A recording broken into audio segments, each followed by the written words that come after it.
سيد الأنبياء والمرسلين وعلى آله وصحبه ومن استنى بسنته إلى يوم الدين.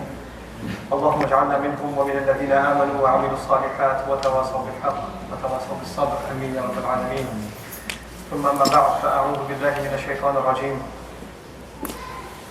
إنا أنزلناه قرآنا عربيا لعلكم تعقلون. رب اشرح لي صدري ويسر لي أمري واحلل عقدة من لساني يفقهوا قولي. آمين يا رب العالمين.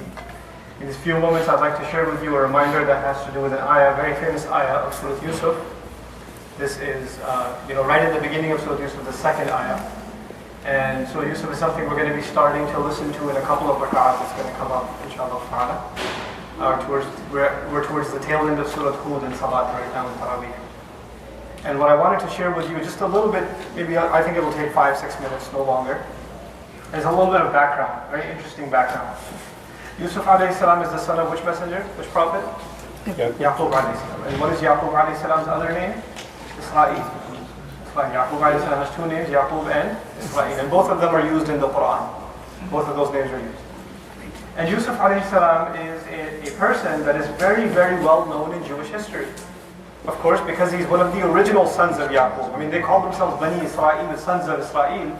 But that means grandsons and great-grandsons and great-grandsons. He's the actual son of Israel. He's the original son of one of 12, right? So he's very, very well known in Jewish history. But he was not known at all to the Arabs. The Arabs did not know him at all. Except only one group among the Arabs knew, or two groups you could say knew about him, the Christians and the Jews of Medina. They knew about him because they're Christians and Jews. And they have mention of him in their book. And nobody else knew about Yusuf alayhi salam. And even when they taught about Yusuf alayhi salam, or they spoke about Yusuf alayhi salam in the Jewish and Christian community, they talk among themselves.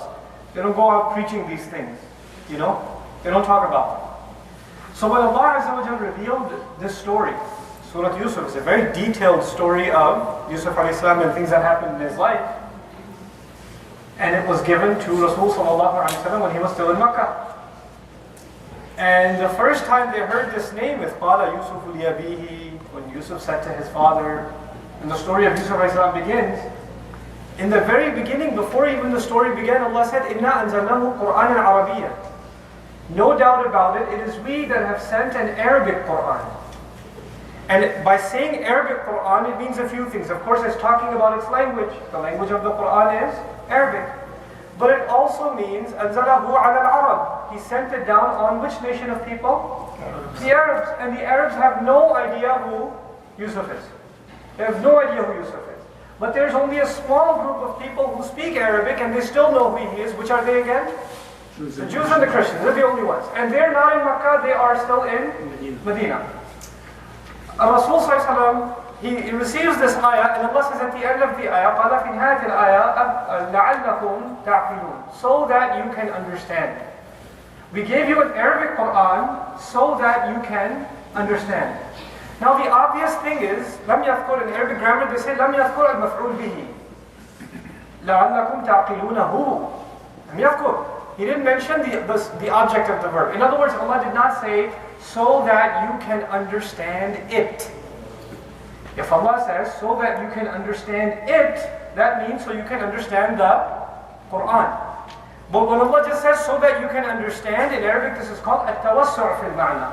In other words, it means more. Not just understand the Quran, you can understand other things too. Allah has given you an Arabic Quran so you can understand a bunch of things. And one of the things you can understand, if you are from the people of the book, as soon as you hear the story of Yusuf coming from a man that you yourself say has no education. He's ummi. You yourself say that. And he's telling you the story of Yusuf alayhi salam, you will understand he only gets it from Allah. Because he has nowhere else to get it from. We've given you an Arabic Quran, revealed to the Arabs, to this messenger, so you can understand how could he get this information. Where is he going to get it from? The Jews were already starting to teach the Quraysh of Makkah how to insult the Prophet sallallahu alaihi wasallam behind the scenes. And one of the things when they heard he claims to be a messenger, you know how they made fun of him? They say he doesn't even know how to read and write. He's ummi. How is he going to be a messenger? He doesn't even know how to read and write. And Allah responded in two ways. One, He says, you know how to read and write, and I know how you used it. You used it to change Allah's book. Some benefit that did for you. You read Allah's book and you changed it with your own hand. Some education that is. Congratulations, you know how to read and write. On the other hand, Allah also responds, oh, you say he has no education. You believe that? Of course we believe it. Fine. And how did he get the story of Yusuf? You answer me. How does he know all this stuff about Yusuf? It's incredible. And so the last thing I want to mention to you about this beautiful story, inshallah ta'ala, that we're going to listen to, is that in history books, when we study history, we study events. We study armies conquering territories. We study names of kings. We study, populations and migrations. We study big events. Which history book will tell you what conversation was happening inside a house between a father and a son? Which history book you're going to open? And you're going to find in it, once upon a time, a child woke up from a dream and walked up to his father and he told him, Ya abati inni ra'aytu ahada ashara kawkaban. My father, I'm a little bothered, I saw a dream.